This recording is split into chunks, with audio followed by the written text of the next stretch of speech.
Hello friends, இன்றைக்கி நம்ம வீடியோவில் ஹாவ் அண்ட் ஹாவ் பீனுக்கு இருக்கக்கூடிய டிஃபரன்சஸ் என்னன்னு பார்க்கலாம். ஹாவ் எந்த இடத்துல யூஸ் பண்ணணும் அப்படின்னா ஒரு பொசிஷன், அப்படி இல்லைனா ஒரு ப்ரெசன்ட் பர்ஃபெக்ட் டென்ஸில் நம்ம யூஸ் பண்ணலாம். அதேமாதிரி நம்மளோட லைஃப் எக்ஸ்பீரியன்ஸை நம்ம ஷேர் பண்ணும்போது யூஸ் பண்ணலாம்.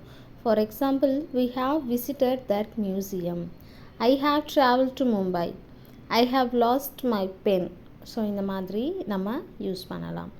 நெக்ஸ்ட்டு ஹாவ் பீன் பாருங்கள், ஒரு ஆக்ஷன் நடந்திருக்கக்கூடிய அந்த duration of time and also அந்த ஆக்ஷன் முன்னாடியே நடந்திருக்கும். அந்த ஒரு விஷயத்தை இப்போ நம்ம ப்ரெசண்ட்டில் நம்ம சொல்லுவோம். அப்படி சொல்லும்பொழுது we can use have been. I have been waiting for an hour. The rooms have been cleaned. I have been studying for 2 hours.